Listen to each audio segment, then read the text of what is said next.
Ruth, deixa eu só te atrapalhar. Quero agradecer primeiro a presença de todos, especialmente da doutora Dayana e da doutora Carolina Cerruti. Quem não conhece a doutora Carolina, ela é a nossa valorosa R2 lá no Hospital São José.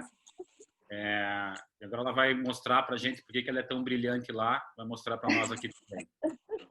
Obrigado, Cerruti, pela tua participação. Pode brilhar. Então tá bom. Estão me ouvindo, pessoal? Sim. Sim, então, dá para ver os slides, deixa eu ver, tá bem bom. Então, beleza. Então, primeiramente, boa noite, né, pessoal? Como já falaram, meu nome é Carolina Cerruti, eu sou R2 de Cirurgia Geral. Eu me formei em Medicina na Unisul em julho de 2018, na Unisul ali da Pedra Branca, na Palhoça. Trabalhei uns 6 meses no posto e no pronto atendimento e em março do ano passado iniciei aqui na residência de cirurgia geral aqui em Joinville, no programa de 3 anos. Então, eu vou ser da turma do R3. Eu quero agradecer a Ivana e o Bruno pelo convite, representando a Liga, né? Pelo convite aqui para participar com vocês. É sempre muito valoroso para mim e poder compartilhar as experiências com vocês, principalmente, né? Que faz pouco tempo que eu estava desse lado, sendo também sempre participando de liga, de trauma e tudo mais. E quero agradecer o Dr. Murilo, né? O coordenador da liga, e a doutora Dayana, nossa especialista em trauma. Eu trouxe 3 casos aqui que eu escolhi do nosso serviço, casos recentes, e que eu achei que eram bem condizentes com a aula que a doutora Dayana deu na semana passada, sobre esse manejo do paciente politraumatizado, apresentando coagulopatia e no choque hemorrágico, propriamente dito, né? Eu trouxe 3 casos, e por coincidência ou não, o primeiro caso, a doutora Dayana, que fez a primeira abordagem, está conduzindo o caso. O segundo caso, o doutor Murilo. E o terceiro caso, um outro chefe nosso. Eu falei por coincidência, porque a doutora Dayana e o doutor Murilo são nossos maiores para-raio de trauma ali daquele hospital. Sempre no plantão deles vem uns traumas monstruosos. Então, é bom para vocês da Liga saberem que quando são eles, troquem o plantão, porque sempre vai vir trauma cabuloso no plantão deles. Então, deixa eu continuar aqui, né? Dar início, na verdade. Então, o primeiro caso é uma paciente feminina de 18 anos, que ela foi trazida pelo SAMU, protocolada, vítima de trauma moto-anteparo. Ela chega comunicativa, relata que não se lembra exatamente do ocorrido, da cena do trauma, e estava com uma dor difusa pelo corpo inteiro, não estava definindo nenhum local específico, não tinha nenhuma queixa de êmese, e ela estava apresentando um pouco de confusão mental, não tinha mais nenhuma outra queixa. Na avaliação primária, então, no exame físico, ela estava com alteração do sinal vital, estava com frequência respiratória aumentada de 22, frequência cardíaca de 144 e apresentando hipotensão, uma PA de 96/72.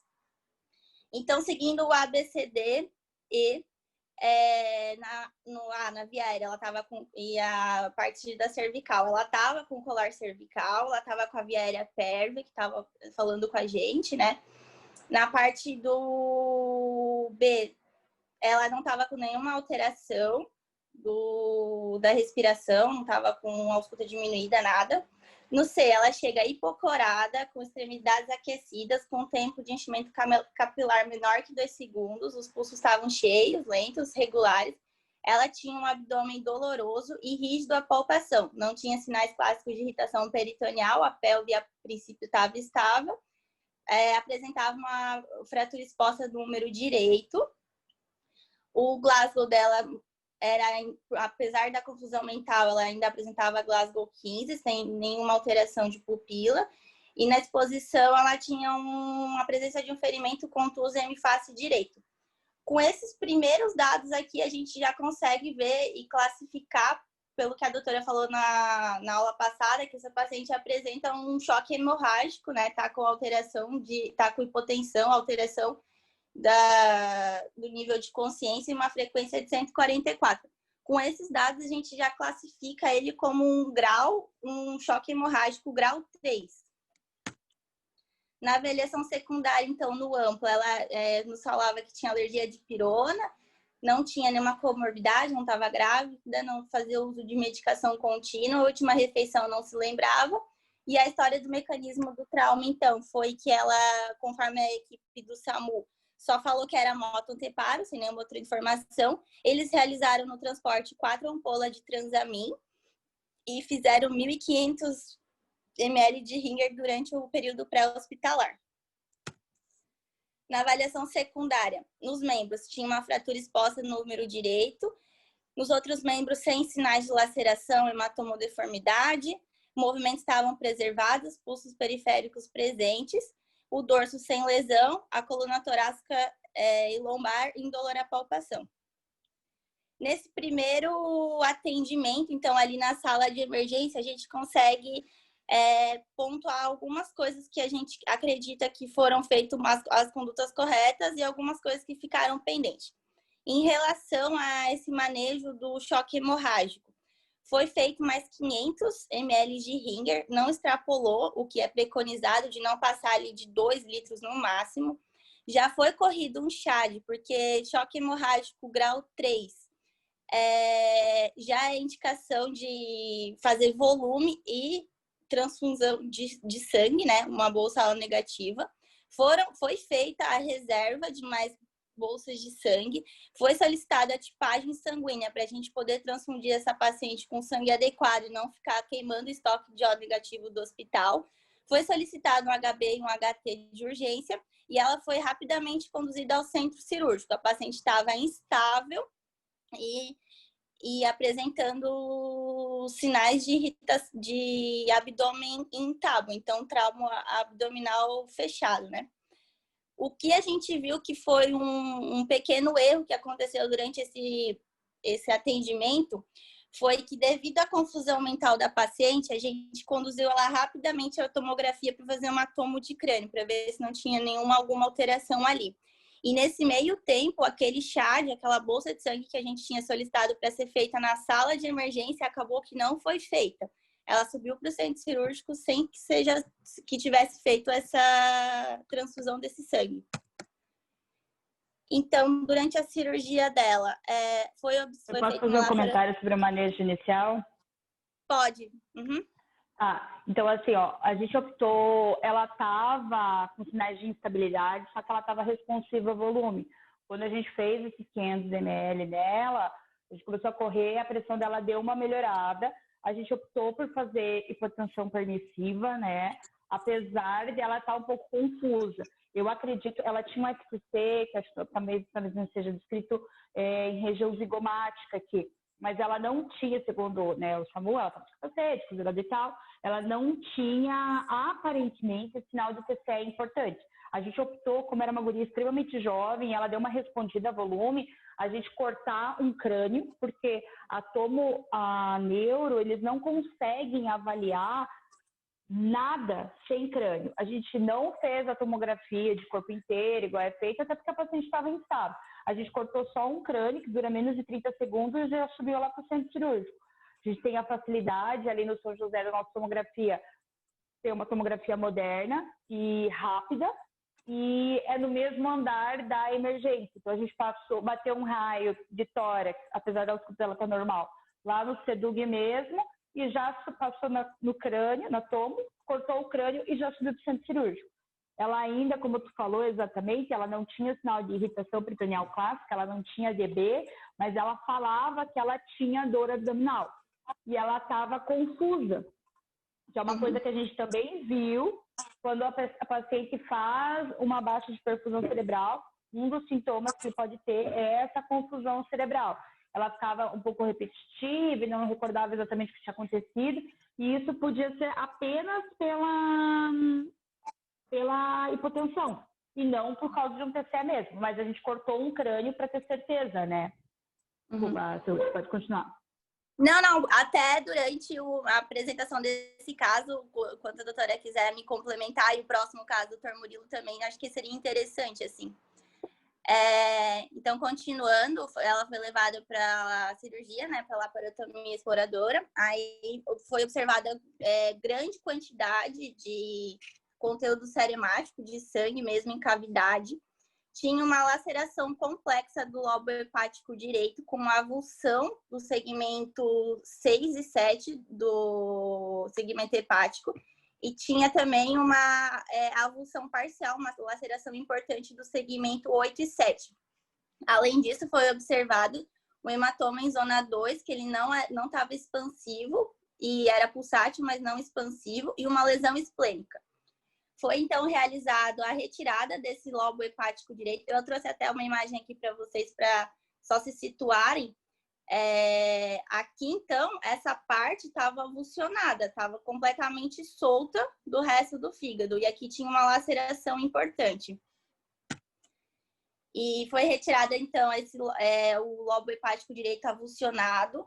Foi feita a esplenectomia devido a essa lesão esplênica. Foi realizada a manobra de Catelbras para a gente acessar esse hematoma em zona 2. A manobra basicamente está representada aqui nessa imagem, que a gente vai soltando o peritônio parietal aqui pelo ligamento. E aí a gente eleva essa parte do colo descendente, puxa ele para a lateral, como se fosse para a esquerda do paciente, e levanta para cima, mais ou menos assim, num jeito simples de entender, para a gente conseguir ter a exposição de toda essa área aqui, da parte do retroperitônio, para ter acesso à quarta e terceira porção do duodeno, ter acesso à aorta infrarrenal, ter acesso à cava, para a gente ver se estava tendo algum tipo de sangramento que a gente ia precisar controlar. No caso dela, não, era só um hematoma que tinha ali mesmo. E também foi realizado o damage control, né? Que é quando a gente vê que tem lesões que são consideradas críticas, como, por exemplo, avulsão hepática, a gente não tem que ter a tentativa heróica de querer controlar. É indicado que a gente faça esse damage control para, numa segunda abordagem, tentar controlar para diminuir o dano do paciente naquele momento. Então, basicamente, é colocado compressa para empacotar o fígado, o local de sangramento, e realizado um curativo a vácuo. Basicamente isso, né, doutora? Que foi realizado ali, né? Isso. Na realidade, eu não sei se tu colocou as imagens do intraoperatório. Eu não coloquei. Ó, eu te mandei ali no WhatsApp, dá uma olhada ali, não sei se você consegue colocar aqui. Ali.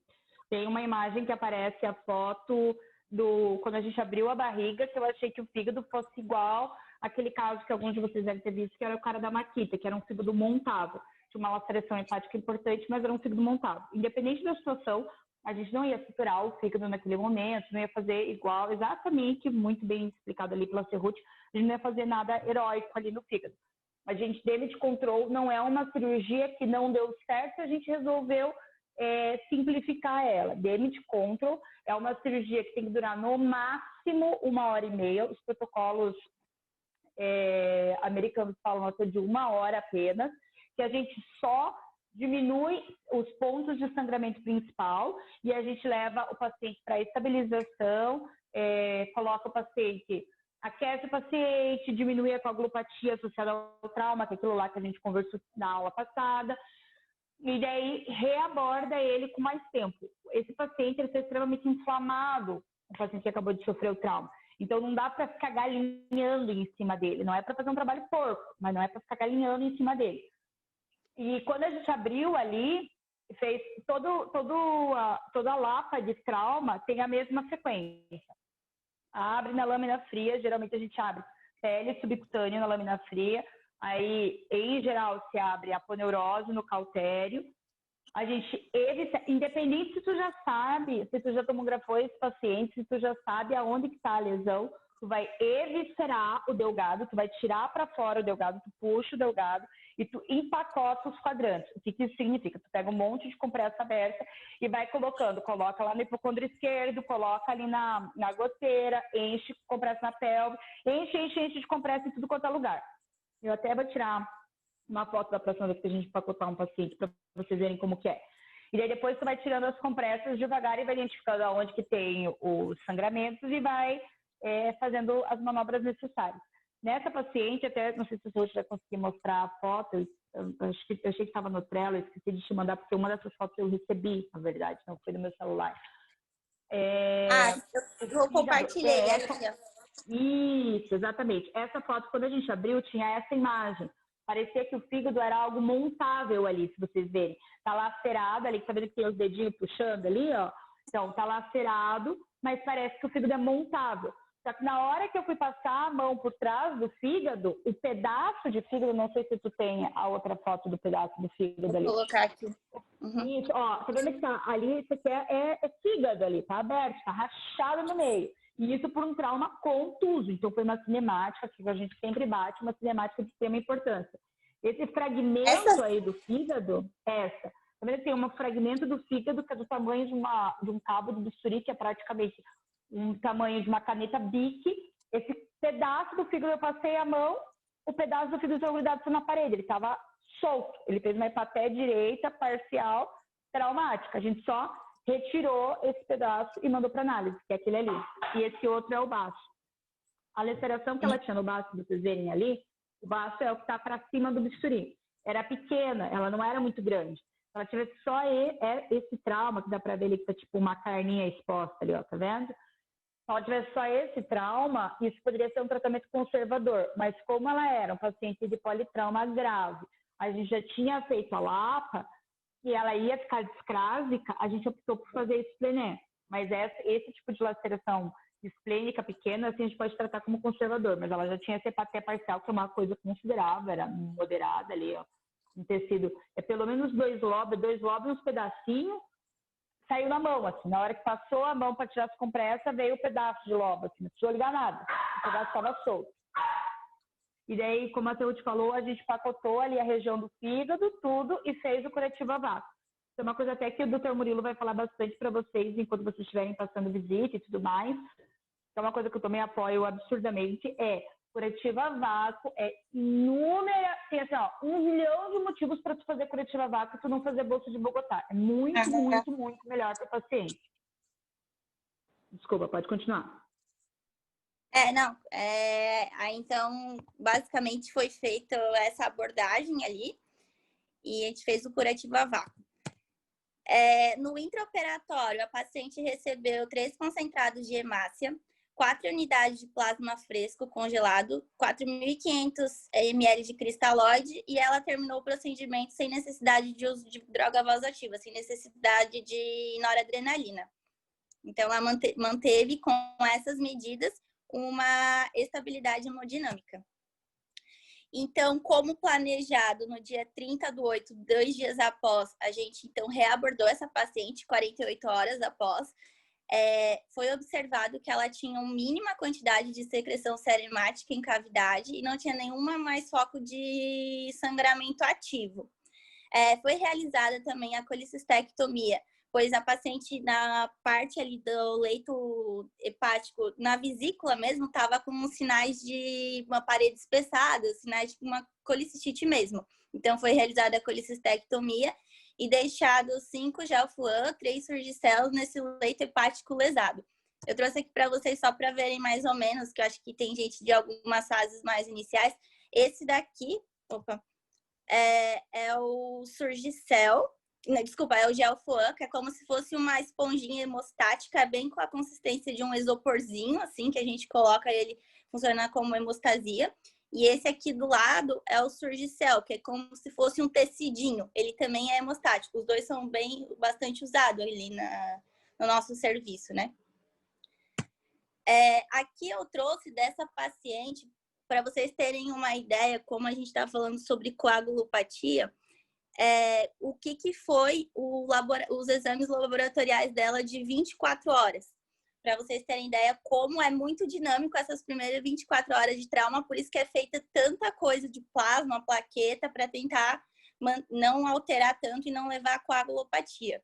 Então, ela chega com um HB baixo já, de 8,7, lembrando que para ela esperado seria de 12 a 15 ali.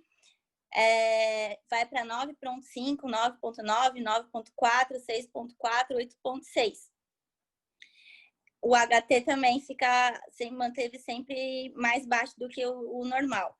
Aqui a gente vê como é o comportamento da plaqueta da paciente, que também por isso que a gente sempre transfunde plaqueta, porque todas as séries às vezes são alteradas no trauma. Então ela chega com uma plaqueta normal de 281 mil, lembrando que é mais ou menos entre 140 e 450 mil, e ela chega a ficar alguns períodos plaquetopênica. Aqui o comportamento do TAP e o KPTT, lembrando que o TAP, o valor de referência seria entre 10 e 14 segundos, então ela está com o TAP dela alargado desde sempre ali, né, em resposta ao trauma. O KPTT também, que o valor de referência seria entre 25 e 45, então se manteve mais sem tanta alteração de KPTT. E aqui o RNI da paciente, que o normal para ela seria até mais ou menos 1, e ela mantém esse RNI alargado por resposta ao trauma.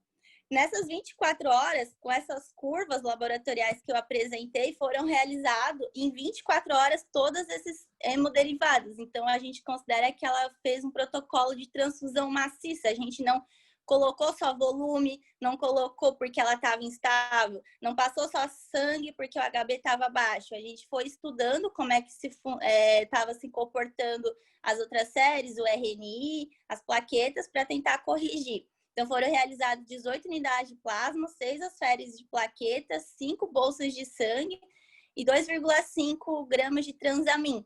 A gente sempre orienta ali na sala de trauma a realizar 4 ampolas, que seria 1 grama de transamin. E nessa paciente a gente manteve o transamin, para quem não conhece, é o ácido tramexânico, e ele é um antifibrinolítico, então ele faz uma ação trombolítica no sangue da paciente, né, para evitar o sangramento.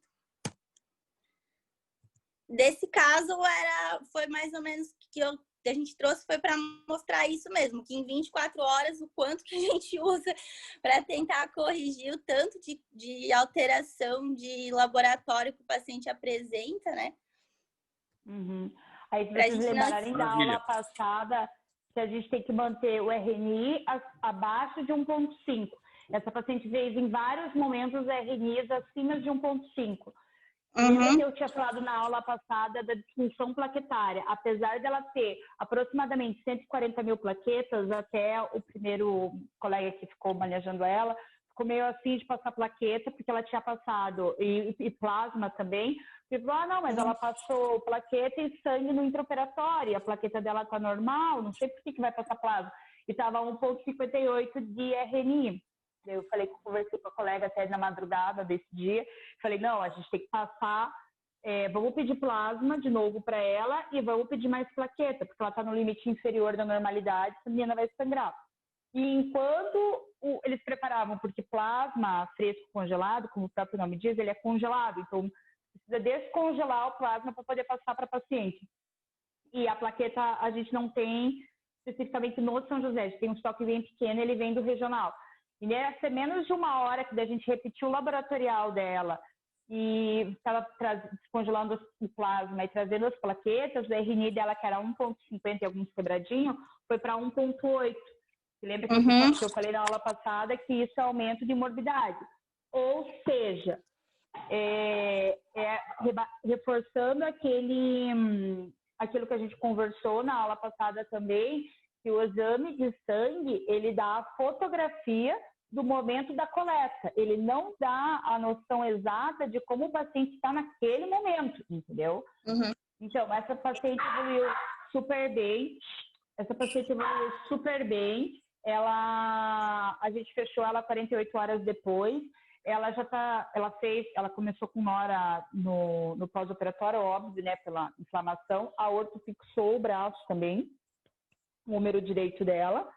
E ela tá, assim, ó, brilho show total. O fígado não estava mais sangrando. Isso é uma coisa até que eu quero estudar com os meninos sobre trauma hepático próximo ali, ó, ao 4 e tal, para a gente sempre retirar a vesícula. Porque eu tava pensando aqui, meus últimos 3 que teve trauma hepático confuso, os 3 fizeram colecistite e perfuraram depois. Então, o dela a gente já tirou a vesícula prévia. E aquele hematoma da zona 2 a gente reavaliou dava para palpar todo ali o rim bonitinho, ele não tinha aumentado, ela não tinha tido hematura, nem disfunção renal importante, a gente não mexeu. Então, a gente tirou a vesícula, tirou um apêndice de oportunidade para não ter que mexer na barriga dela, encheu de gelfor, aquela partezinha ali de cima, e fechou. E ela evoluiu super bem, não apenas, óbvio, o fato dela ter 18 anos, não ter comorbidade, ajudou muito. E o mecanismo de trauma dela era muito alto, e ela evoluiu bem porque ela foi muito bem manejada no pós-operatório. A gente seguiu o protocolo de transfusão maciça para ela durante 24 horas. Tipo, ela saiu do CC, ela continuava recebendo plasma, continuou recebendo plaqueta, seguindo os exames, sendo uma transfusão direcionada. Uhum. Aí atualizando mesmo, a paciente, ela já tá 24 horas sem sedação, tá acordada hoje. Agora, o plano, ela ainda, quando tinha saído do hospital, não tinha sido estubada, mas já estava sem noradrenalina, estava estável hemodinamicamente, sem queda de HB. Os últimos laboratórios também não estavam alterados. O RNI ainda estava um pouquinho alargado, mas ela está evoluindo super bem. O plano ia ser estubar agora durante a noite ou amanhã cedo. Excelente. Então tá bom. Vamos agora para o próximo. Oi? Desculpe, pode continuar. Vamos para o próximo caso, que já vou dar uma adiantada. Então espere só um pouquinho, por favor. Eu vou passar já as perguntas pertinentes para esse caso, para a gente não perder o gancho. Ah, tá.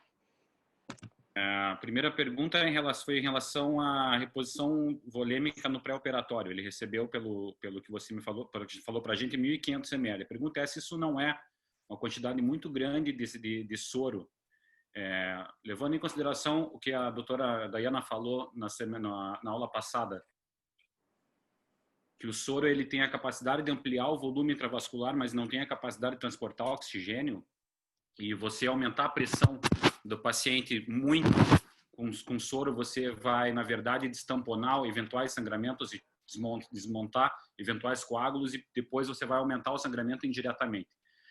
Eu não sei como é que ela estava quando foi atendida, mas se ela tivesse muito hipovolêmica, talvez precisasse realmente fazer esse volume. Parece um pouco demais para o pré-hospitalar, mas não tenho como ter certeza porque eu não vi a paciente lá no lugar do acidente.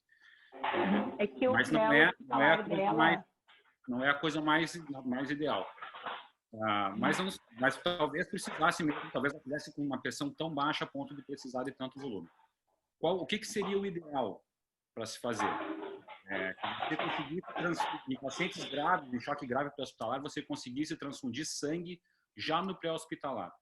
Uhum. Isso tem um grande problema logístico. Primeiro, você não consegue tipar, você só vai poder transfundir O negativo, e você não consegue guardar sangue, levar sangue na ambulância e manipular o derivado de sangue de uma maneira prática e barata no pré-hospitalar. Então, isso fica muito difícil de se fazer. Já se tentou fazer isso, não foi muito.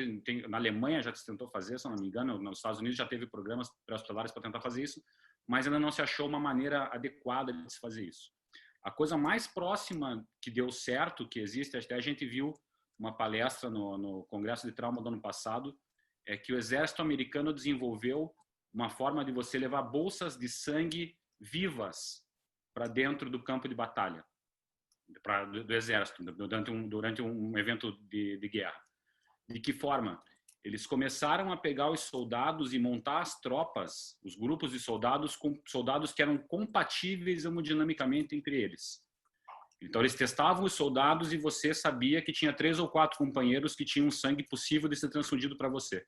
Então, se eventualmente algum soldado se ferisse e tivesse em choque, você poderia tirar sangue de um soldado e colocar num compatível. Então, essa é a forma, até agora, mais eficiente que foi feita de se levar sangue para o atendimento pré-hospitalar. Outras formas ainda não foram desenvolvidas porque é um material raro, é muito custoso, se perde com facilidade, então isso não existe.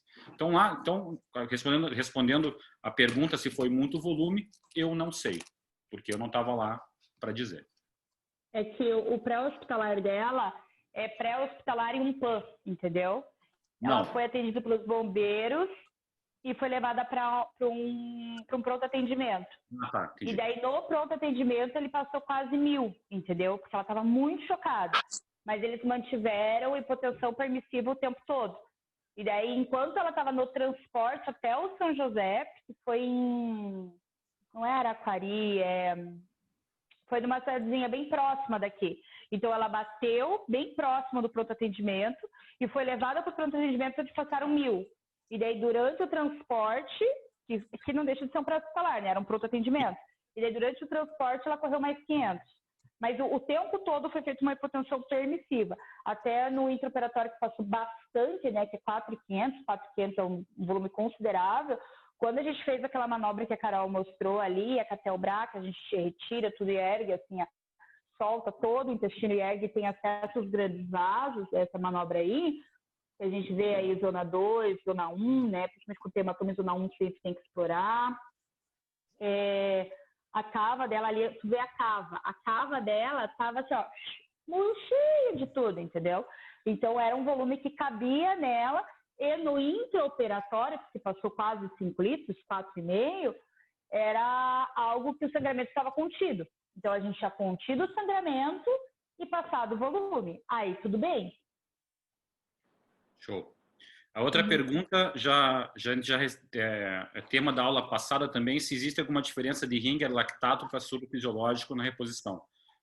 Como a aula foi sua, Dai, pode fazer uma simplificação nessa resposta para a gente. Na verdade, tanto os primeiros estudos, eles falavam que era melhor fazer Ringer do que soro fisiológico, porque mais de 10 litros de soro fisiológico a gente pode ter acidose hiperclorêmica. Porém, agora, como a gente faz cada vez menos soro, eles dizem que não existe diferença estatística.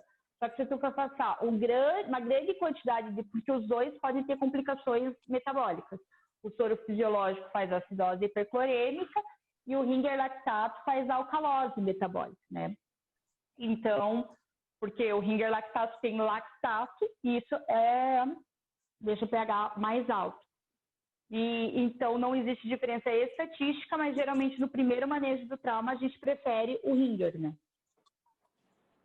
Joia. Outra pergunta é quando é que a gente decide que vai realizar a cirurgia de controle de dano? Quando é que a gente vai fazer um damage control?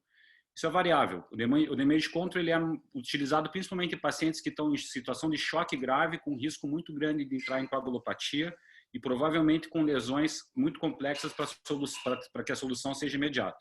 Então, algumas vezes a gente já entra na cirurgia imaginando que ela vai acabar em damage control. Em pacientes que são assim, um motoqueiro com um acidente grave, em choque severo, mesmo a gente sem saber o que tem lá dentro, a gente já vai com a cabeça pensando, não, isso aqui tem uma chance muito grande de fazer um damage control.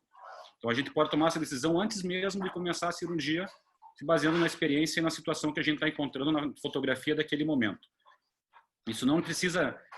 tem uma série de tabelas de exames laboratoriais que sugerem que o paciente vai precisar dele. Só que a gente não tem a resposta, a gente não tem o resultado desse exame quando decide operar ou decide o que está fazendo. Então, tudo baseado na clínica e no que você está encontrando.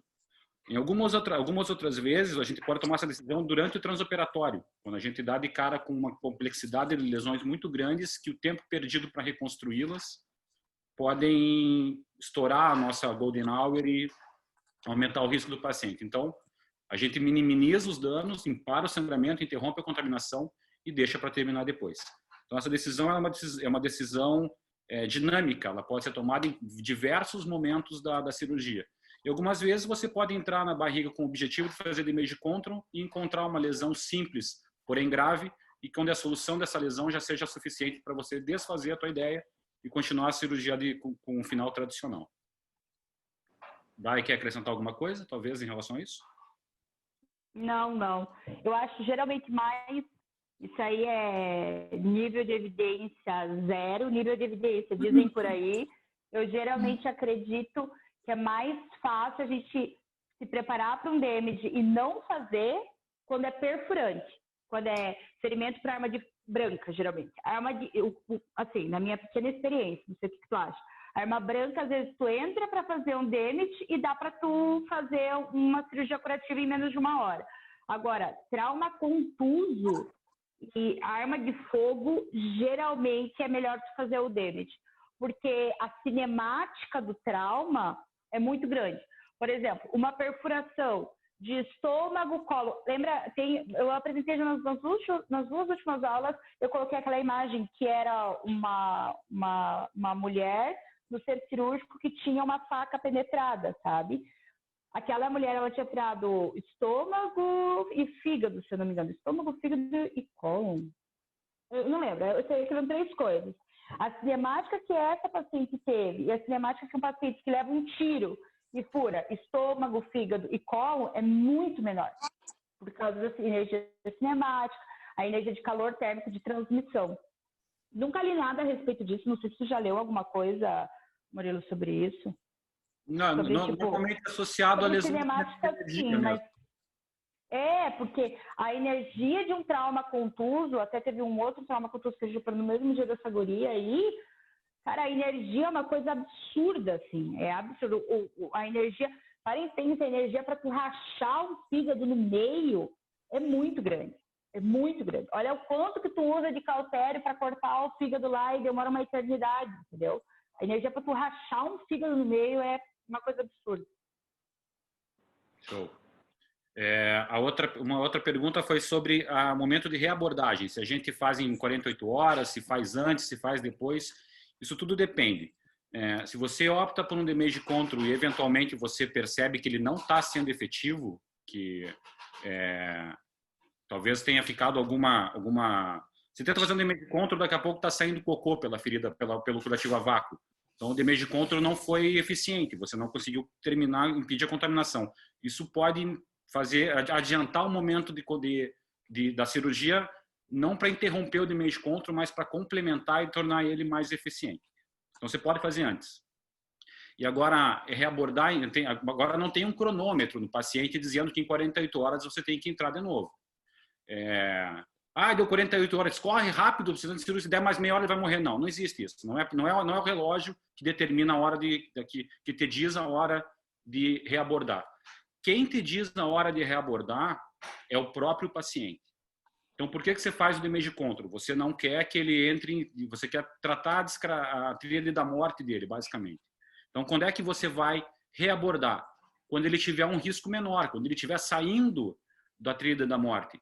Então, quando a acidose dele estiver sendo compensada, quando os distúrbios de coagulação dele tiverem sido corrigidos, quando a volemia dele estiver sendo restaurada.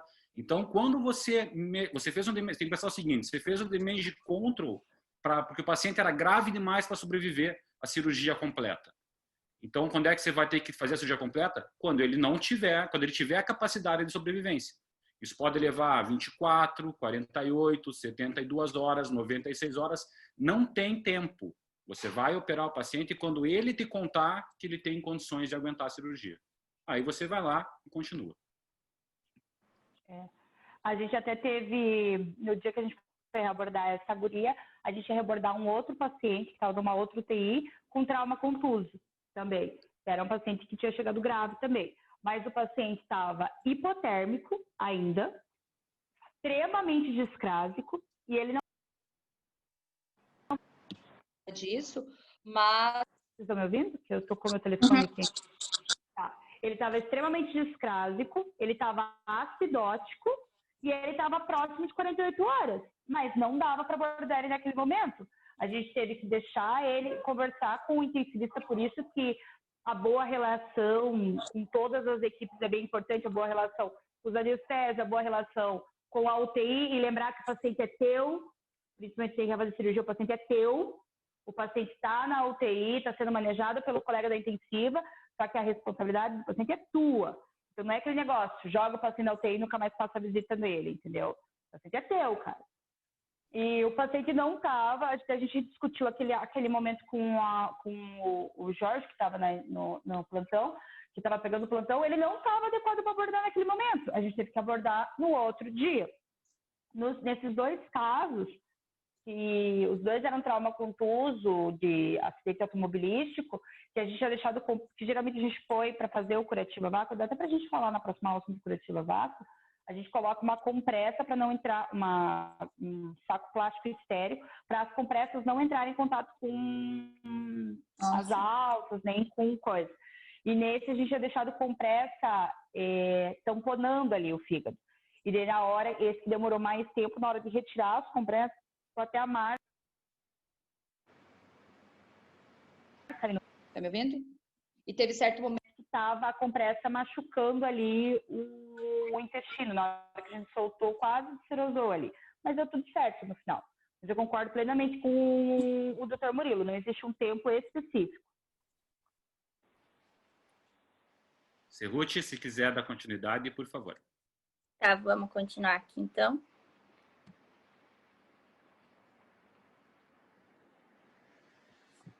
Então, vamos para o segundo caso.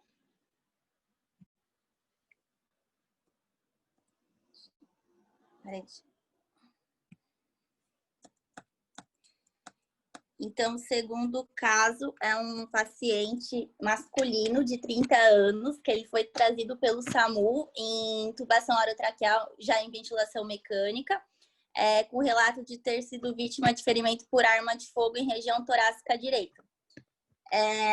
Ele foi realizado 1 litro de cristalóide no transporte. Também foi feito o ringer no dele. Ele chega, então, com uma frequência cardíaca de 88, uma PA de 90/45, uma saturação de 98. E no ABCDE, ele estava já, então, em ventilação mecânica, né, com via aérea pérvia. Ele não estava com colar cervical. Ele estava com a ausculta diminuída à direita, sem nenhum tipo de enfisema ou crepitação. A parte da abdominal não tinha sinais clássicos de irritação peritoneal, mas a gente também não conseguia avaliar a questão de dor do paciente, mas não estava rígido, era flácido. Pelve sem sinais de crepitação ao exame, o Glasgow 3 e tinha um ferimento em tórax. Na avaliação secundária, a gente não tinha nenhuma informação do paciente.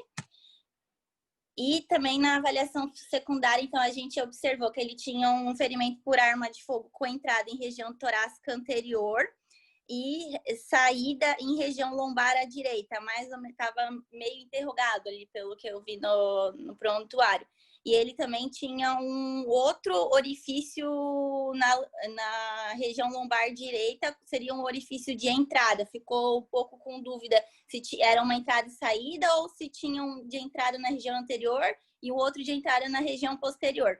Além disso, tinha um ferimento por arma de fogo no joelho esquerdo com entrada e saída. No primeiro atendimento, então, do paciente, foi realizada transfusão maciça. Nesse caso, o paciente chamava a atenção que ele apresentava uma hipotensão importante, com PA de 90/45, chegando em períodos com PA de 50/30, só que ele em nenhum momento ficou taquicárdico, sempre eles mantinham uma frequência cardíaca até no máximo 105. Foi realizada, então, transfusão já de 3 bolsas de sangue, colhido tipagem sanguínea, foi realizado mais 1 litro de ringer, 1 grama de transamin, iniciado droga vasoativa no acesso periférico mesmo, encaminhado para o centro cirúrgico. Além disso, esse paciente foi realizado já a drenagem do tórax à direita, né, porque ele tinha ali o ferimento à direita e o abolido à direita também a ausculta. Nessa drenagem, já saiu imediatamente 1.200 ml de sangue no dreno de tórax e ele subiu para a cirurgia devido a essa hipotensão e instabilidade hemodinâmica. O que ficou pendente só é que faltou um exame de HB e HT de tão urgência que foi esse paciente que acabou que não foi solicitado na sala de emergência, para a gente ter um controle. Foi levado para o centro cirúrgico, realizado laparotomia exploradora, só que como essa bala, ele tinha um orifício ali, a gente via o orifício de entrada na frente, mas não conseguia localizar bem certo atrás, era mais ou menos no 7º espaço intercostal na frente, parecia que era na transição tóraco-abdominal. Então, foi optado por laparotomia exploradora, pensando que o ferimento tivesse violado cavidade abdominal.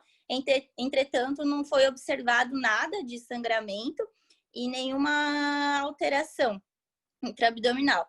Optado, então, por toracotomia à direita, tinha um hemotórax maciço, que era proveniente de laceração do lobo pulmonar inferior direito, e também tinha um sangramento importante na região dos intercostais, dos vasos intercostais posteriores à direita. Durante o intraoperatório, observou-se também que na parte da coluna torácica dele, das vértebras torácicas, tinha também uma lesão ali com saída de secreção. Então, já se foi eventada a possibilidade dele ter associado um trauma raquimedular, um trauma medular ali. Foi realizada, então, a lobectomia do segmento pulmonar que tinha sido acometido com um grampeador, cauterização das lesões sangrantes intercostais e colocado surgição no local. No intraoperatório, esse paciente recebeu 3.000 ml, 3 litros de cristalóides, 2 concentrados de hemácia, e esse paciente saiu com uma instabilidade de hemodinâmica tremenda, com noradrenalina de 200 ml/hora. O que chamava a atenção também da equipe da anestésica, esse paciente estava apresentando sinais de choque neurogênico, estava extremamente hipotenso, sem taquicardia. Aqui são os laboratórios que a gente teve imediatamente, foi no final da cirurgia, ali no intraoperatório, na verdade, estava com hemoglobina de 9 baixa, plaqueta no limite, fibrinogênio baixo, RNI alargado, TAP alargado, PTT alargado também. Esse paciente, em 24 horas, recebeu 5 CHADs, e, na verdade, o desfecho dele não foi tão favorável igual ao do paciente anterior, que ele foi a óbito na manhã seguinte. Então, não deu nem 24 horas entre o trauma e o óbito. E dele, então, o que ficou mesmo, que ele acabou indo a óbito mesmo, foi pelo um choque neurogênico, que foi pensado no caso dele, não um choque hipovolêmico, né? Alguma coisa a acrescentar, doutor? Eu quero fazer uma pergunta. Eu não vi ali no exame físico o toque retal desse paciente. Ah, pode ser. Eu acho que... Vamos ver. Não foi. Então, foi mais um item que a gente podia elencar aqui que ficou pendente mesmo. Até foi feito esse toque retal. Eu acho que foi feito toque retal, só que daí não estava lá em cima, estava lá embaixo na evolução, talvez. Ah, tá. Não, o toque foi... Essa pergunta que você fez, Daiana, eu fiz quando o paciente chegou na sala para eu operar. E ele foi feito ali, porque ele tinha sido esquecido lá embaixo. Esse paciente tem alguns detalhes interessantes. Ele apresentou um choque aparentemente hemorrágico, pois era uma lesão por arma de fogo, porém sem taquicardia. O orifício de entrada era na parte posterior do tórax do lado direito, e até esse momento era a informação que se tinha. É um paciente com choque bem severo, sem resposta a volume, e com um orifício de entrada do lado direito. Pelo choque, a gente não tinha orifício de saída nenhum, até esse momento não tinha sido observado. Então, foi drenado o tórax, foi feito um lavado peritoneal, porque a instabilidade do paciente impedia que ele fosse transportado para a tomografia, a gente fez um lavado, o lavado foi negativo. E daí a gente fez um raio-x, como a drenagem foi do hemotórax foi bastante alta pela drenagem inicial, abriu-se a possibilidade de ter que operar ele para fazer a toractomia pelo sangramento do tórax. Não era suficiente para indicar cirurgia, ia precisar aguardar se o sangramento ia se perpetuar, mas essa possibilidade foi aventada. Então, daí a gente fez um raio-x de tórax dele, para confirmar a posição do dreno e para ver alguma outra lesão, e a gente encontrou a bala do outro lado do tórax. O tiro foi à direita e a bala estava lá do lado esquerdo. Ou seja, ela atravessou o mediastino. E quando uma bala atravessa o mediastino, a chance de lesão de grandes vasos, de coração, a chance de lesão de alguma outra estrutura importante e nobre do tórax é muito alta. Pelo trajeto da bala que a gente teve a impressão que a bala tinha batido e ricocheteado na coluna. Então, isso fala a favor dele ter feito um choque neurogênico concomitante. Uma lesão é a primeira vez que eu peguei um choque neurogênico e hemorrágico juntos. Eu nunca tinha tido um paciente assim. E a minha dúvida era sempre o que ia acontecer, qual choque ia prevalecer. Se ele ia ficar taquicárdico ou bradicárdico. Agora eu aprendi que ele fica bradicárdico. Então, daí a gente levou O cara continuou chocado. E daí, quando a gente foi revisar o paciente, a gente percebeu um negócio que me deixou extremamente bravo. Ele tinha uma lesão lombar. Ele tinha levado um tiro nas costas que ninguém tinha visto. Mesmo olhando o paciente pelas costas, talvez ali pela quantidade de sangue que tinha ali devido ao acidente, não foi percebido. Por alguma desatenção, alguma coisa. Por isso que frequentemente eu peço para rodar meu paciente depois da cirurgia para ver se tem mais lesão, porque às vezes elas realmente passam desapercebidas. A partir do momento que a gente enxergou aquela lesão na parte dorsal e não poderia ser uma lesão de saída, porque a bala estava lá no tórax, a gente radiografou o abdômen. E daí no abdômen tinha uma bala na pelve. Apesar do lavado negativo, isso pode corresponder a uma lesão de reto peritônio. O reto peritônio não necessariamente o lavado vai encontrar sangue. Então a gente subiu para o centro cirúrgico, o cara permanecia chocado. Ainda falei para, acho que era a Velter que estava, eu falei, vamos abrir a barriga, se não tiver sangue, vamos abrir o peito. Não deu outra. Abrimos a barriga, não tinha lesão. Cara, o tiro da lombar não fez nenhuma lesão muito importante. E daí a gente fez a toracotomia do lado direito para abordar as lesões. Tinha uma lesão de costela sangrando, a intercostal correspondente também sangrando, foi tratado. Pulmão sangrando, foi tratado rapidamente com o uso do stapler, de um grampeador, isso é muito rápido, muito fácil de fazer. E a lesão de coluna foi confirmado o diagnóstico. Então terminou a cirurgia, não precisou fazer damage control, não tinha sangramento ativo. Terminou essa cirurgia e ele ficou tratando daí o choque neurogênico dele. E não foi suficiente o tratamento e ele veio morrer cerca de 8 horas depois. Muito bem escolhido esse caso, bem bacana mesmo. Eu acho que você reforça mais ainda para os guris que vão começar de seguir o ABCDE. Parece que é uma coisa besta que a gente fala. Tem que seguir o ABCDE, tem que seguir o ABCDE. Tipo, cara, parece um disco riscado. Mas é porque na hora do acidente, na hora que chega da muvuca, da gritaria, tiro facada e bomba lá do Sudug, a galera acaba esquecendo. Tirar o paciente, palpar a coluna, tirar da porra da tábua rígida, que eu fico pistola quando o paciente fica 2 horas na tábua rígida, eu vou deixar os dedos dentro da tábua rígida para ver como que é ruim. Tira o paciente da tábua rígida e em paciente entubado tem que fazer toque retal, gente, tem que fazer. E às vezes passa despercebido, por mais que tu palpe a coluna, vira o paciente, passa despercebido. Às vezes o paciente lá para lavar, pode acontecer mesmo. Muito legal esse caso, muito legal mesmo. As perguntas nesse caso qual a diferença de um choque medular ou neurogênico ou é a mesma coisa? São traumas diferentes, que podem surgir no mesmo momento. Então, esses traumas eles acontecem quando existe uma lesão da medula espinhal, habitualmente acima da coluna lombar.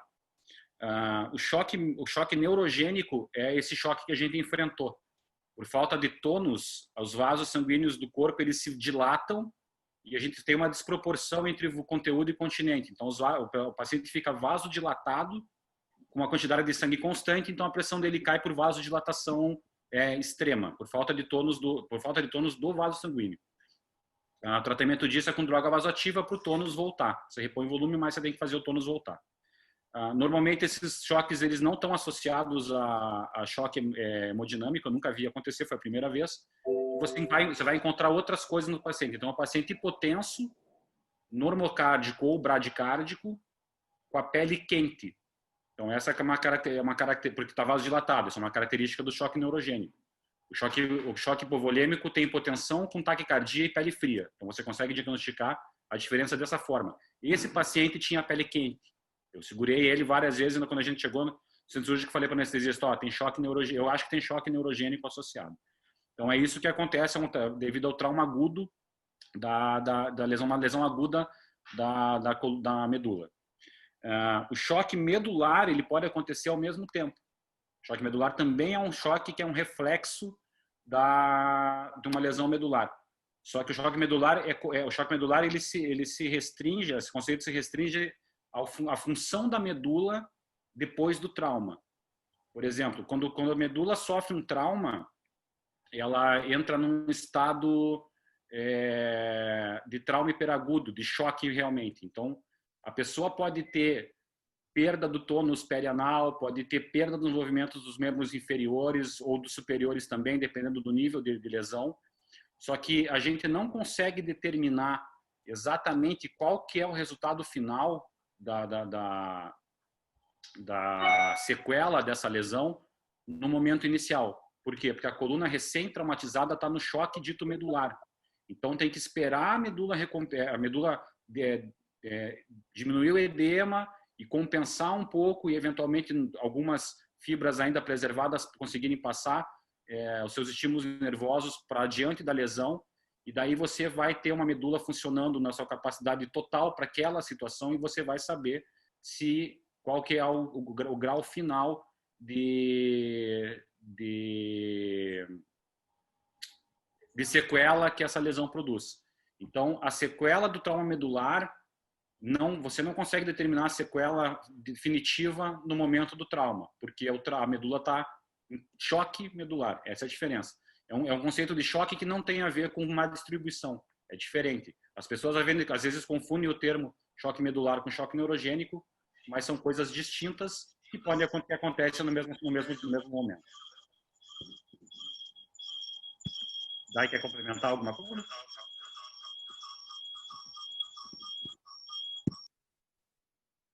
Não, estou plenamente explicando. Beleza. A outra pergunta que a gente recebeu é se aqui em Joinville é muito comum a gente ter trauma por tiro de fuzil.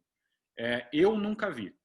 Em Joinville, na minha carreira eu vi um trauma por fuzil, que foi lá no Hospital do Trabalhador, um rapaz que foi reconstruir a face com a cirurgia plástica. Era um soldado que estava numa missão, acho que no Mato Grosso, e entrou em conflito com um traficante ou com algum bandido qualquer, e os caras deram um tiro de fuzil nele. O tiro atravessou uma árvore e pegou na boca do cara e arrancou a mandíbula. Esse cara foi fazer uma reconstrução por microcirurgia no hospital onde eu fazia estágio.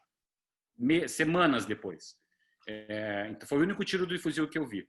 E por que é tão raro a gente encontrar tiro de fuzil? Primeiro que em Joinville realmente ainda não tem conflito com arma de guerra como acontece em outras cidades do mundo. E o segundo motivo é que tiro de fuzil mata quase todo mundo. A energia transmitida pela lesão de um tiro de fuzil é tão grave que as pessoas raramente sobrevivem. Teve até meados dos anos 90, anos 2000, o lugar que mais tinha treinamento de tiro de fuzil no mundo era em Cali, na Colômbia, que era uma cidade extremamente violenta. Então, iam cirurgiões do mundo inteiro fazer estágio em Cali, porque lá tinha tiro de fuzil aos montes, e chegava, eventualmente, pacientes com tiro de fuzil no hospital, e eles podiam treinar o atendimento a esses pacientes. Teve uma cirurgiã lá do Hospital do Trabalhador, quando eu fazia estágio, que foi para Cali, e ela acompanhou uma situação de um tiro de fuzil que o cara chegou chocado com um tiro de fuzil na perna, na coxa.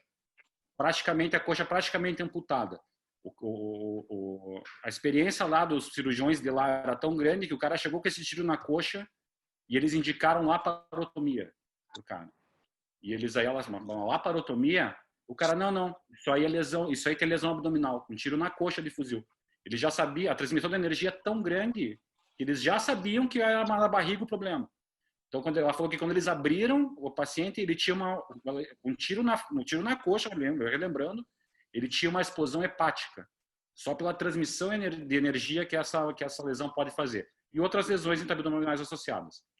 Então, esse é um dos motivos que a gente não vê muito tiro de fuzil, que tem pouco, aqui tem um N baixo, e eles morrem antes de chegar no hospital.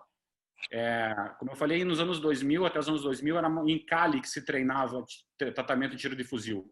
Agora não é mais lá. Agora, cirurgião que quer aprender a atender tiro de fuzil tem que aprender no Rio de Janeiro. No Rio de Janeiro, vem gente do mundo inteiro, vem médico do exército, médico de tudo que é lugar do mundo para fazer estágio lá no Souza Aguiar e nos outros hospitais públicos do Rio de Janeiro, porque lá eles vão encontrar um N para treinamento para tiro de fuzil. Eu acho que uma coisa bacana também de falar desse negócio cobrando novamente a importância de mecanismo do trauma é choque elétrico. Às vezes o cara choca hemodinamicamente, por lesão intraabdominal por choque elétrico também, pela transmissão da energia, né? Que não tem nada a ver com o negócio do tiro, né, que vocês estavam falando, mas... Não, mas o conceito,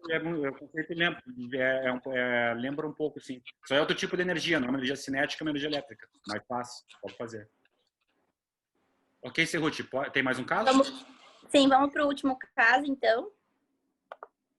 Que é também com um outro desfecho.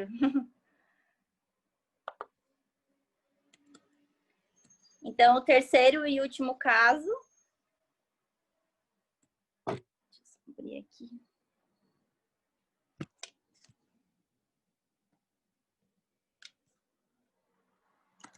É de um paciente masculino de 27 anos que foi trazido pelo SAMU com história de vítima de colisão carro-anteparo. O paciente estava fazendo um frete e caiu do viaduto aqui em cima, passando em Joinville. Foi trazido pelo bombeiro em Glasgow 15 e negava perda de consciência. Na avaliação primária, ele chegou com uma PA de 80/42, estava saturando 84% e uma frequência cardíaca de 110. Via aérea estava pérvia, com colar cervical. O ausculta era abolida à esquerda. Estava também apresentando escoriação, crepitação. Tinha escoriação à esquerda, sim. E a parte abdominal não tinha nenhuma alteração, pelve estável, Glasgow 15, segundo o relato, segundo o prontuário, mas meio não condizente com a evolução, e tinha uma escoriação em flanco. Não tinha em prontuário nenhuma informação sobre medicação, o âmbula foi pulado ali. A história do trauma, então, era trauma carro-anteparo com queda de viaduto. Na avaliação secundária, escoriação em flanco esquerdo, em fratura e crepitação em hemitórax esquerdo, um ferimento em crânio, e foi realizado um FAST que veio positivo. Na sala de emergência com esse paciente, ele era um paciente que aqui constava que ele tinha Glasgow 15, mas chegou com uma PA de 80/42, uma frequência cardíaca alta, e esse paciente rapidamente evoluiu para uma parada. Ele fez uma parada cardíaca ali na sala de emergência, foi reanimado, voltou depois de um ciclo, entubado. Foi feito meio que concomitantemente a drenagem do tórax à esquerda, com saída de mais ou menos 1,4 litros de secreção hemática ali pelo dreno de tórax, e também foi realizado o FAST, que veio positivo, então ele tinha grande quantidade de líquido livre em cavidade abdominal. Foi realizado, então, uma bolsa de sangue ali, solicitado HB/HT e rapidamente levado ao centro cirúrgico. Desse paciente, chama a atenção, não foi solicitada tipagem sanguínea na sala de emergência, não tinha nenhuma reserva de sangue, não foi realizado transamin e não constava que foi realizado nada de volume ali embaixo, nem no pré-operatório, no pré-hospitalar. Levado para a cirurgia, mostrava que tinha grande quantidade de líquido hemático em cavidade, tinha um hematoma retroperitoneal pequeno, em zona 2 também, não expansivo. Realizado esplenectomia, ele tinha uma lesão em segmento 4 e 6 e 7. Foi feita a hepatografia desse segmento, deixado surgicel. Aí foi observado que durante o intraoperatório, esse paciente tinha muita saída de secreção hemática pelo dreno de tórax, chegando a 3.000 litros. Foi entrado em contato durante a cirurgia, enquanto estava fazendo inventário de cavidade, com o pessoal da cirurgia torácica, pensando de ter também um trauma torácico associado. Entretanto, foi observado que ele tinha uma lesão em diafragma, que acreditou-se, então, que o sangue da cavidade abdominal estava subindo para o tórax.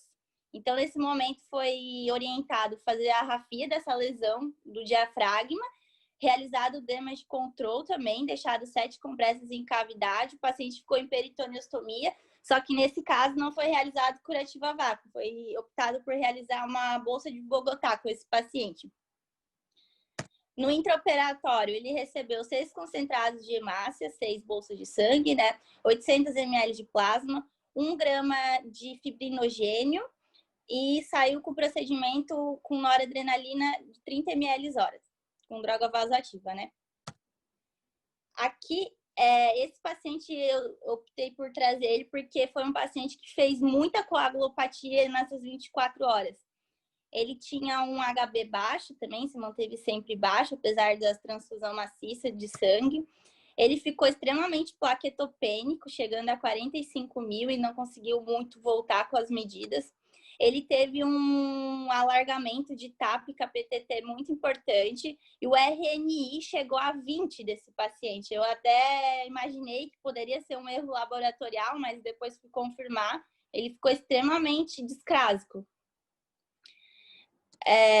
Em 24 horas foi realizado 5 bolsas de sangue, 11 unidades de plasma, 10 unidades de plaqueta e 10 unidades do crio precipitado, que é o fibrinogênio. O crio precipitado é um soro, um plasma que contém o fator 8, que também é para a fibrinólise. Ele é um fator, ajuda também para fazer o trombo, né, controlar o sangramento.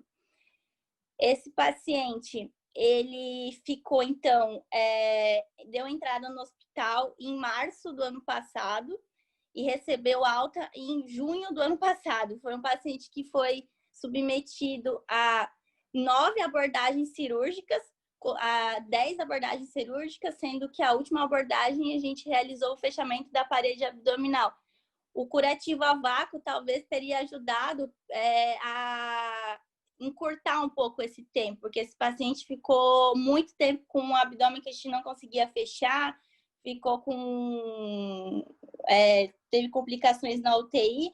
Ele não evoluiu com nenhuma fístula que atrasaria, mas a gente não conseguia fechar de jeito nenhum o abdômen dele. E aqui eu trouxe uma foto do retorno dele do ano passado. Ele tinha recebido alta em junho e esse daqui é o abdômen dele em dezembro. Então, que evoluiu bem, assim. No caso dele, eu escolhi mesmo devido a que ele foi um paciente que teve um distúrbio de coagulação muito importante, assim. A gente viu que em 24 horas ficou bem alterado. E esse daqui, eu não sei se...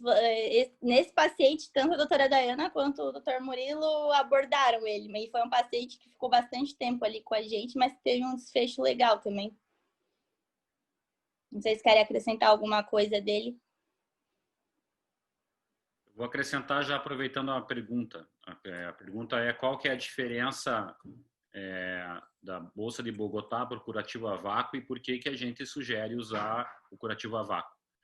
Eu não vou responder agora porque esse tema vai ser abordado na próxima aula, que eu acho que é a próxima, que é sobre damage control, e onde vai ter isso. Então, não vou fazer spoiler e daí vou deixar em aberto para vocês virem aqui assistir também.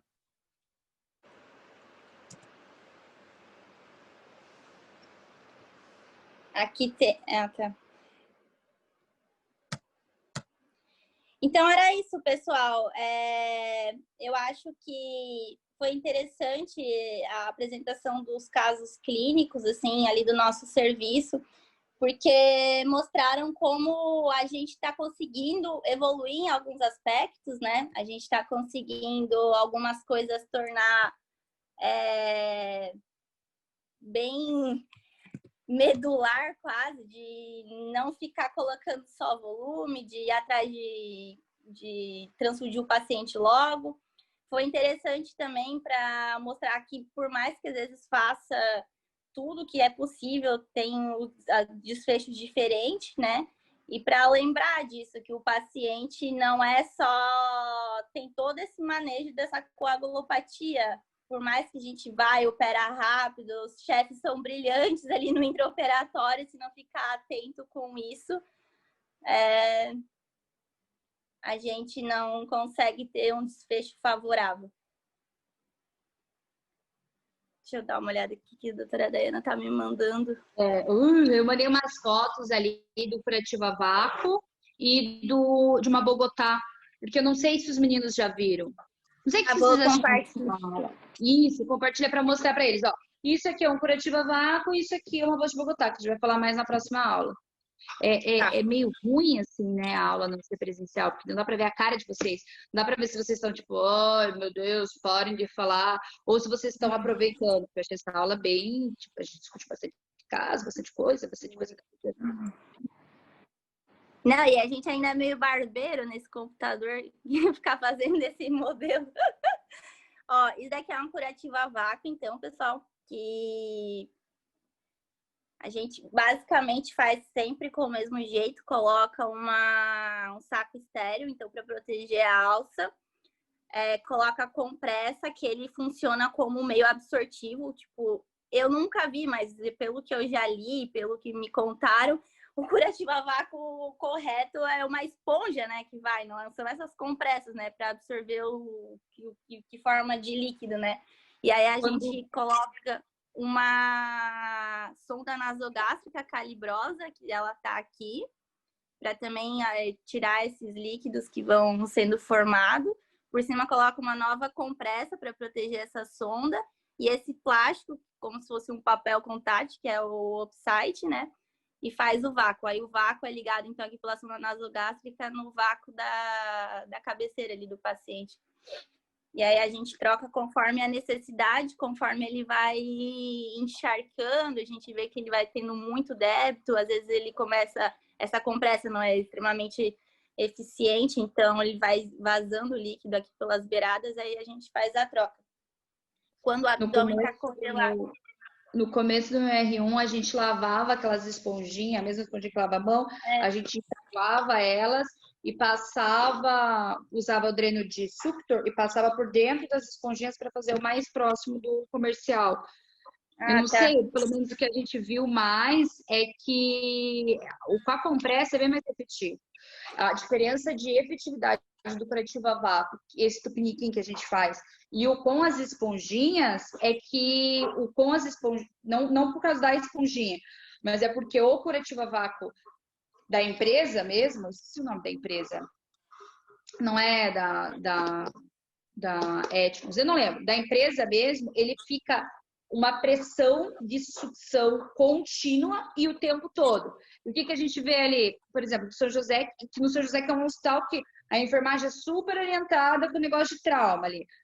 Que no nosso curativo a vácuo, às vezes o pessoal desconecta o vácuo, esquece de conectar, às vezes a sonda obstrui, então daí tu perde um tempo de vácuo e tu perde um tempo de absorção ali do volume. Então essa é a maior vantagem do curativo a vácuo, o real mesmo, da empresa, não o nosso tupiniquim. Mas o nosso tupiniquim com as compressas, não sei se... O Dr. Murilo acho que não fazia com aquelas esponjinhas. O Dr. Murata mandava a gente fazer com as esponjinhas, cara. Demorava um ano inteiro pra gente fazer e o curativo nunca ficava bom, entendeu? Adequado. Daí até ele começou a fazer com a compressa mesmo. Aí, geralmente, esse curativo, quando o abdômen fica congelado, que eu não sei se todo mundo sabe, mas vira como se fosse uma carapaça, a gente troca no leito, troca na UTI. Então, quando vocês estiverem no estágio, pergunta se tem algum que a gente troca com vocês, que é interessante. Pra gente, quando é dia sim, dia não, vai trocar curativo, né? Mas pra vocês é legal, assim, pra ver como é que faz tudo certinho. E aí, aqui tem um exemplo, então, de uma bolsa de Bogotá. Quando o curativo a vácuo tá nesse aspecto assim, a gente acaba trocando no centro cirúrgico por não ter problema de, às vezes, fazer lesão da alça, né? Então, a gente faz ali em cima. Aqui é uma bolsa de Bogotá, que é basicamente, a gente pega esse saco estéreo que é de sonda vesical de demora, recorta do tamanho certinho. Eu vou mostrar aqui a próxima. Essa é uma bolsa de Bogotá que deu errado, que abriu. E gerou certa fúria do chefe da residência. Aqui tá uma bolsa. Eu dei bronca em quem fez esse curativo ali, não é o ideal. Aí aqui tem a bolsa eu era de o Bogotá. mais lambaio que tu tinha, o cara ainda ficou, oh, meu Deus do céu. E a gente faz com essa, fixa ele na pele, assim, com uma sutura contínua.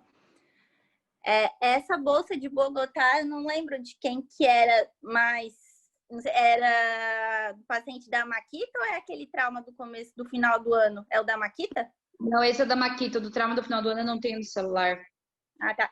Mas tem aquele lá do trauma, eu vou achar para a próxima aula, que aquele lá é legal, aquele lá ficou bacana, assim. Dá pra ver aquele foi legal, porque a nossa primeira estratégia era sempre ficar fazendo a bolsa de Bogotá, mas como ele tinha uma fístula, então ficava sempre com esse aspecto, que não tá nada efetivo aqui, né? Tá tudo vazando. Aí quando a gente começou a fazer curativo a vácuo nele, do final do ano, foi que a gente teve um resultado melhor também. Sim, sim. Bom, eu já fiz bolsa de Bogotá antes do curativo a vácuo ser considerado um curativo melhor. Já fiz curativo a vácuo com Murata mandando lavar a esponjinha para colocar. E a gente faz agora o curativo a vácuo, esse aí que a gente usa, eu aprendi com um menino que foi meu residente no passado, o Dr. Samir, que depois que terminou a residência dele foi para um outro serviço, depois nos ensinou a fazer esse. Tem um curativo a vácuo que é industrializado, ele é mais efetivo, de fato, principalmente pelo vácuo, um vácuo mais poderoso e constante. Mas os princípios, só que ele é extremamente caro.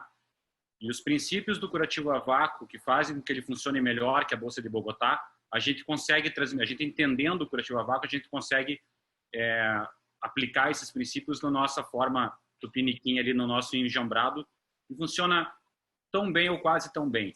Às vezes tem um erro de manejo, de não conectar adequadamente no vácuo, de desconectar para lavar o paciente, perder o vácuo. Às vezes de conectar a dieta interal do paciente na sonda do curativo, em vez de conectar o vácuo. Essas coisas eventualmente acontecem. Quanto melhor a gente treinar a nossa equipe, a gente não pode se eximir da responsabilidade. Quanto mais a gente treinar a nossa equipe, menos erros vão acontecer. Mas a gente vai conversar melhor sobre isso no nosso próximo encontro. Então, eu quero agradecer a todos que participaram, especialmente a doutora Dayana, que disponibilizou mais uma vez o tempo dela, a doutora Carolina Cerruti, que realizou uma aula excepcional, quando eu elogio ela, dizendo que ela é uma excelente residente, vocês estão vendo o porquê. Uma pessoa que se dispõe a fazer isso espontaneamente e ajudar a nós dessa forma, imagine quando que ela faz com os pacientes dela. E agradecer também a Liga que está fazendo todo esse encontro, está cada vez mais interessante. Quero deixar um abraço para todos, que a gente possa se ver pessoalmente novamente em breve.